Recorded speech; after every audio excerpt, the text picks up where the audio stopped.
Hello YouTube, this is Chris and I just wanted to make a video because this is my 28th year as a graphic designer. I know it's pretty crazy that I'm still using the degree that I originally got in college. You know, when a lot of people have changed careers, and I get it because it's a tough industry to stay in, and it throws people this way and that, but I've made it 28 years so far. We'll see how much longer I make it, since I've been told that uh, AI is going to take my job soon, so great. But anyway, I just wanted to tell you that I've been through different changes and phases with the graphic design career. I started out doing print design, and then I've transitioned to web design, and now I'm a user experience designer. So I've had to kind of pivot ever so often in this industry. So it makes it interesting. So when I first started, after I graduated college, I went to the library in my town and just faxed resumes to different cities. We had these things called newspapers, and they had classified ads. So you would just look through the classified ads for whatever industry, and when you saw a job, you either called, you either went there, or you faxed them a resume. So I faxed resumes to places in Nashville. I faxed resumes to places in, I think maybe Florida and then Georgia, the Atlanta area. And after that, I ended up getting a call from a company in Atlanta, and we talked on the phone. I think we did 2 interviews before they gave me the job and actually moved down there, sight unseen. So I moved down there it was a real estate guide company that they made free guides for homes and apartments and stuff, and that was their business. So I trained for a week, and it wasn't anything too strenuous, and it wasn't creative at all. It was just, adding the pictures to the pages of the books and proofreading and all of that. But when I got there, I ended up looking for another job immediately because they lied to me about what shift I was going to be working. I thought I was going to be working the day shift because they worked pretty much 24 hours a day. But they put me on the overnight shift, 10:30 to 7, after I moved down there, from Tuesday to Saturday, which kind of ruins your Friday and Saturday night because he was hanging out on Sunday night and Monday. So, but anyway, I was there for a year, and I left that, and that's when I started creeping into the IT area of things, because I started working for a company that's CD-ROM based training. And they only used Photoshop for that. So we had all our assets in Photoshop, and we would make the training for the engineers and stuff with that. So then this is my first experience with learning not to trust company management and CEOs, because the president of the company at the time moved his family and stuff to Texas, and people heard the rumors of that, and they were like, "What's going on?" And he was like, "Everything's fine. They just wanted to be closer to family." And then next thing you know, he's in Texas working for a different company. So then after that company went out of business, I went to another company that did training for employees. And I was there about a year doing their marketing, internal and external communications, and CD-ROM design, stuff like that. And then 9/11 happened, so shortly after that, a lot of people got laid off. So when I was at home one day, I remembered there was another real estate company, so I looked up that address, and it was half a mile from my house. So I took a resume over there, asked who I needed to speak to and drop it off, and the guy that I dropped it off to is like, "Do you know how to do web design?" And I was like, "Yes, sir, actually I do." And I did, because when I was in college, there was a woman that came to my university from New Zealand, and she did a week workshop on HTML. And I just took it because I wanted to see if I could do it or not. I didn't know how hard it was or whatever, because the internet was kind of just beginning and becoming a thing. So I took that class, and she made it easy. So I ended up just getting books from the public library or whatever to make my own graphic design portfolio site, and things of that nature. So I was at this real estate company for 4 years, and I was doing ads and working on a new website for the salespeople in the field to be able to show flyers and banners and things of that nature. And I left that company mainly because the raises that I got over 4 years were only like 2%. They had other perks they tried to pacify us with, like they gave us tickets to Atlanta Braves games and playoff tickets to Braves games and floor seats to the Atlanta Hawks and tickets to the concerts at the local amphitheater, and they were really good concerts too. So if the upper management didn't want them, they trickled down to us. And after I left this company, I kind of bounced around for a couple of years doing contract work. And a couple of the companies, they actually got blacklisted after I left because the people that were there, they wanted to protect their territory. So new people coming in just to even try to help with their workload, they didn't like. So once I actually quit one of those jobs, I went home.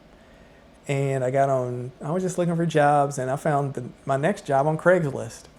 It paid like $48,000, and it was half a mile from my house. And it was it was a software company, and I ended up being there for 3 years. And it gave me some more stability after being at the other real estate company for 4 years. And while I was at this software company, I got a call one day from a recruiter for the CDC, the Center for Disease Control in Atlanta. And he asked me if I wanted to, if I was looking for another job. And I was like, not really, but what are you talking about? So he told me what the job might be, and we set up an interview. So I went down there one day on lunch and interviewed with him and another guy. And they asked me some technical questions about HTML and Dreamweaver and stuff like that. And So after that, I went home, and I think it was a Friday. And when I was in Best Buy, they gave me a call and was like, okay, you got the job if you want it. And I was like, cool. So this is when I started my government contracting career at the Center for Disease Control. And I liked that. It was different. It wasn't that strenuous.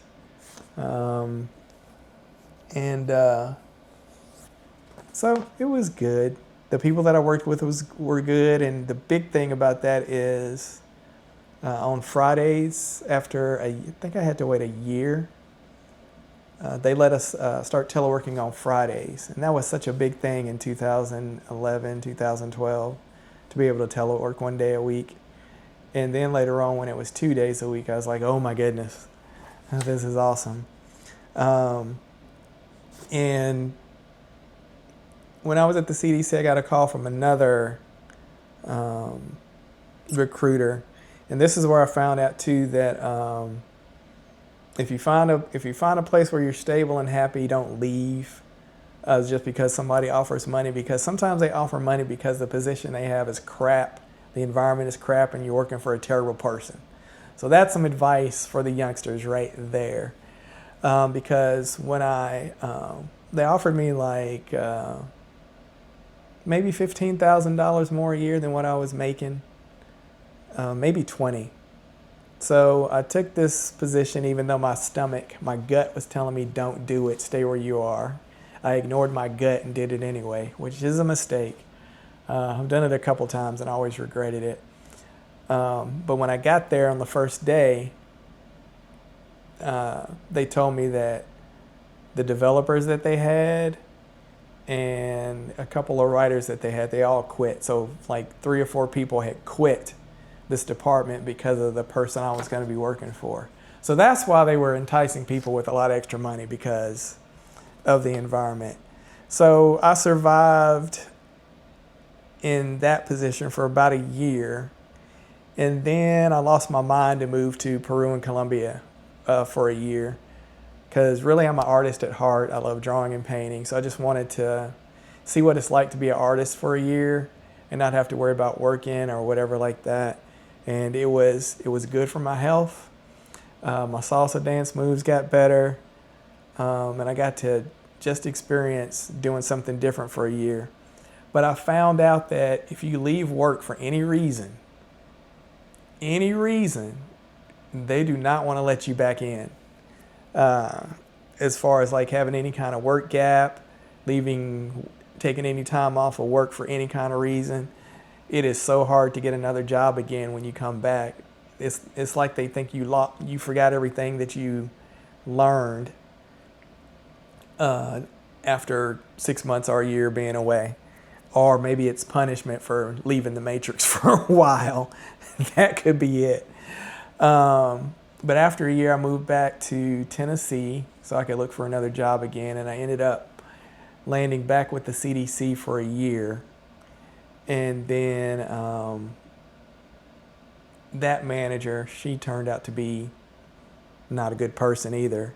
So I started looking for other jobs, and I was looking for something to get some experience doing UX design, because before I left for Peru, I took a course at General Assembly for user experience design. So when I came back, I was just trying to find something intro, whatever. So that's when I found something in the Washington, D.C. area, and I moved up here for that. And that was a cool job, actually. But I was there for a year before I switched to another position that paid a little more, because the DMV is expensive and they have a lot of taxes, like state income taxes and then county income taxes, and some places have city income taxes. So you need to make a little more to have some cushion. And now, even with my user experience job, they've been my managers have been asking me sometimes about learning how to code. And that's just not my skill set or something that I do with learning all the different languages. And now they're trying to include like doing AI layouts with user experience design, which doesn't require any kind of research or thinking or anything at all. But instead of all the processes that we learned, it's like they just want everything to be quick. And yeah, but whatever. But that's it. I just wanted to make a video about my 25 years in graphic design and UX design and the different paths and stuff it's taken, and we'll see where it might take me next.